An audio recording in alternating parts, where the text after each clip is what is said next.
अंधी सास की चालाक बहू। लो कर लो बात, शिव मंदिर का शंख भी बज गया।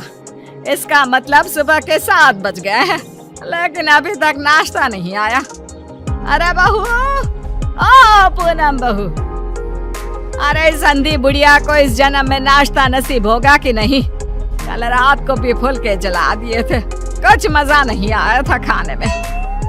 ये है सीतापुर में रहने वाली मंजरी, एक अंधी सास। मन की साफ है, बस थोड़ी सी जुबान से तेज है। मंदिर के शंखनाद से ही इन्हें पता चल जाता है कि वक्त क्या हो रहा है। और ये रही इनकी चालाक बहू पूनम। अच्छा हुआ जो मैंने ऑनलाइन ऑर्डर कर दिया सब कुछ, वरना ये बूढ़ी लाठी मेरी छाती पर मूंग दलने लग जाती। अरे बहू, तू घर में है भी या चल बसी? हाय राम, ऐसा न कहो सासू माँ, दिन में एक बार तो भी माँ सरस्वती जुबान पर बैठती हैं। अरे नहीं नहीं, तुझे कुछ ना होगा। खुशबू तो बड़ी अच्छी आ रही है। ऐसा कौन से पंच पकवान बनाए हैं आज तूने? आज है स्पेशल जलेबियाँ, फाफड़ा, आलू की पराठे, कम चीनी वाली गर्मा गर्म चाय, दही पकोड़े, ये सब। वो मुझे डॉक्टर ने कहा है ना कि आप दिन में कम से कम 3 से 4 घंटे सोया करो, इसलिए आज मैंने सारा काम निपटा दिया है। अब मैं सो जाऊंगी। वाह, क्या स्वाद है। लेकिन बहू, ये तो ब्रिजवासी की जलेबियाँ है ना? तू तो कह रही है कि तूने बनाया है। दरअसल वो मैंने ब्रिजवासी काका से रेसिपी पूछ ली थी। अच्छा मम्मी जी, मैं आती हूँ अभी, जरा वो दूध गैस पर तेज आंच पर रखकर आई हूँ ना। पूनम फौरन ही वहाँ से उठकर रसोई में भाग जाती है। मंजरी को फिर भी पूनम पर थोड़ा शक आता है। पूनम ऐसे ही रोज अपने पति के पैसों को खर्च करके बाहर से खाना मंगवाती और अपनी सास से कहती कि उसने खुद बनाए हैं, और उसकी बेचारी अंधी सास बहू के इस झूठ से बेखबर सारी चीजें मान भी लेती। एक दोपहर में पूनम पूरा मेकअप करके तैयार होकर खड़ी होती है। चलो फटाफट पतली गली पकड़ के निकल लेती हूँ, इससे पहले कि बुढ़िया मुझसे टकराए। बेचारी मेरी अंधी सासू माँ, उसे लगेगा कि मैं सो रही हूँ, जबकि मैं तो अपनी जानू से मिलने जा रही हूँ। पूनम हर दोपहर को अपनी सास को बेवकूफ बनाकर बाहर अपनी बॉयफ्रेंड लखन से मिलने जाती थी, और आज भी कुछ यही प्लान था। ए जी ओ जी लो जी सुनो जी, मैं हूँ मन मौजी, करता हूँ मैं जो वो तुम भी करो जी। 1 2 का 4, 4 2 का 1, माय नेम इज लखन, सजनों का सजन मेरा नाम है लखन।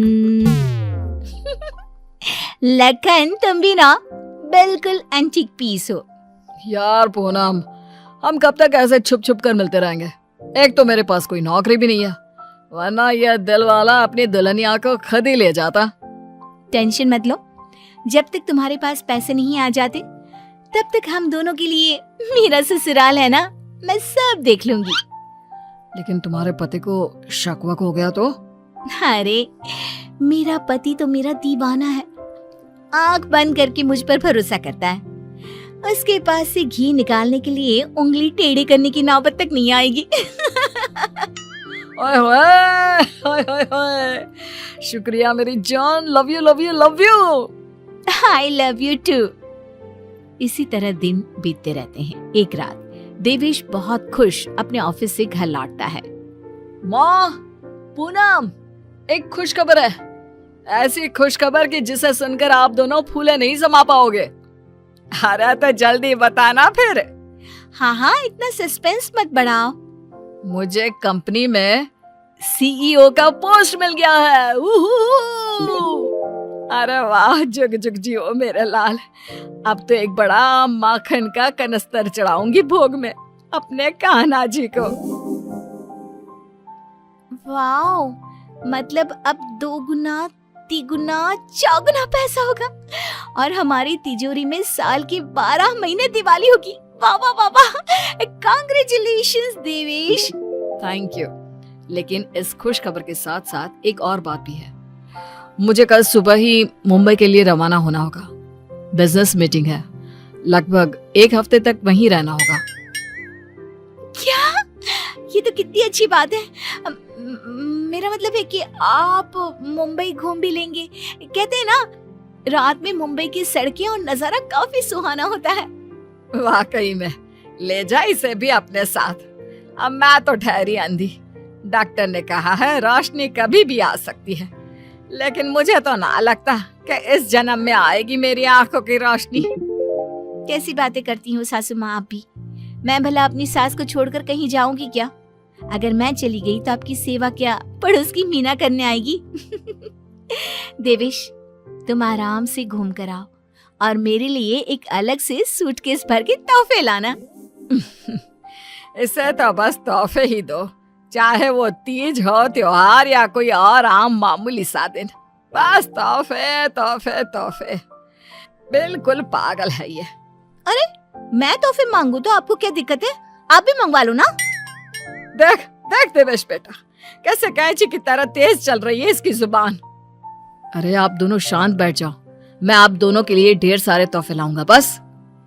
देवेश अगली सुबह मुंबई के लिए निकल जाता है। इसी बात से खुश होकर पूनम सोचती है, रास्ते का कांटा तो साफ हो गया है। अभी मैं चुपके से मेरे लखन को घर पर भी बुला सकती हूँ। इस अंधी बुढ़िया को तो कानों कान भनक भी नहीं लगेगी। पूनम अब रात को चुपके से पीछे के दरवाजे के जरिए लखन को घर पर बुला लेती है। अब जहाँ सास घोड़े बेचकर खर्राटे मारते हुए सो रही होती है, तो वो बहू की बात करने की आवाज सुनकर तुरंत उठकर बैठ जाती है। ये आवाज किसी आदमी की लगती है, शायद बहू के कमरे से आ रही है। लेकिन नहीं नहीं, मैं भी कुछ ज्यादा ही दिमाग लगा देती हूँ। देख रही होगी कोई भूत या फिल्म। अब तो पति नहीं है घर में, इसलिए रात भर ऐसे ही करेगी ना। लेकिन अगर कल जल्दी नहीं उठी तो फिर मैं इसके कानों के पास जाकर बर्तन बजाऊंगी जोरों जोरों से। ये सिलसिला रोज चलता है और मंजरी को रोज लगता है कि पूनम टीवी पर कोई फिल्म देख रही है। एक दिन जब पूनम बाहर होती है, तभी मंजरी सोकर उठती है और आंखें खोलते ही उसे सब कुछ दिखाई देने लगता है। वो अपने आसपास सब कुछ देखकर काफी खुश और आश्चर्यचकित हो जाती है। ये तो गजब हो गया, मेरे आंखों की रोशनी फिर से लौट आई। डॉक्टर ने सही कहा था, रोशनी कभी भी लौट सकती है। बहू, अरे ओ पूनम का चांद, कहाँ मर गई? देख तो अब मुझे सब कुछ दिखाई दे रहा है। अब तो मैं छड़ी का इस्तेमाल भी नहीं करूंगी और अब मैं रोज अपने भगवान जी को भी देख सकती हूँ। पूनम! मंजरी अपनी बहू को आवाज लगाते हुए पूरा घर तलाशती है, लेकिन पूनम उसे कहीं नहीं दिखती। तभी उसकी नजर तिजोरी पर पड़ती है जिसका ताला नहीं लगा था। इस पर वो जैसे ही तिजोरी खोलती है तो हैरानी से उसकी आंखें फटी की फटी रह जाती है। ये कैसे हो सकता है? जहां तक मुझे पता है, देवेश ने कहा था कि वो घर खर्च के लिए 25,000 दे के जा रहा है, लेकिन यहाँ तो उसका आधा भी नहीं है। जरूर ये पूनम ने पैसे अपने शॉपिंग पर खर्च कर दिए होंगे। पैसे को पानी तरह बर्बाद करती फिरती है। आने दो उसे, फिर देखती हूँ उसे। तब तक मैं अपने भगवान के दर्शन कराती हूँ। मंजरी मंदिर जाती है, अच्छे से दर्शन करती है और खुशी खुशी वापस घर की तरफ चल देती है। जहाँ रास्ते में उसकी नजर मंदिर के पास बहती नदी के किनारे बैठी अपनी बहू पर पड़ती है, जो लखन के साथ वहां बैठी थी। ये यहाँ क्या कर रही है और इसके साथ कौन बैठा है? पता तो करना ही पड़ेगा। अब मंजरी चुपचाप आगे बढ़ती है और वहीं पास में एक बड़े पेड़ के पीछे छुपकर उनकी बातें सुनने लगती है। सुनो लखन, कल मेरा पति आने वाला है। आज रात को तुम आना और हम दोनों पूरी तिजोरी पर हाथ साफ कर देंगे। और भी बहुत सारा बेशकीमती सामान पड़ा है घर पर, उसे भी हम अपने साथ लेकर यहाँ से भाग जाएंगे। आइडिया अच्छा है मेरी जान, अब हमें कोई नहीं रोक सकता। हम ना यहाँ से सीधा सिंगापुर जाएंगे डार्लिंग। बाप रे बाप, इसका मतलब इस महारानी का इस मुफ्तखोर के साथ चक्कर चल रहा है। अच्छा, तो मेरे बेटे को लूट कर अपनी दुनिया बसाने का प्लान चल रहा है। अब रुक, तुझे दिखाती हूँ दाल और आटे का भाव। अब घर पे अच्छे से डोली सजाती हूँ तेरी विदाई के लिए। मंजरी वहां से चली जाती है और कुछ देर बाद जब पूनम घर लौटती है तो वो दोबारा उसके सामने अंधी होने का नाटक करने लगती है। अरे सासू माँ, व्हाट्सएप? अरे कुछ नहीं बेटा, बस वो देवेश की याद आ रही थी। अरे सासू माँ, इतना लोड क्यों ले रही हो? वैसे भी वो कल तक वापस आ ही जाने वाला है, फिर क्यों खामखा परेशान हो रही हो आप? वैसे भी कल से आप दोनों माँ बेटे अपने रोने के दिन भरने शुरू कर देना।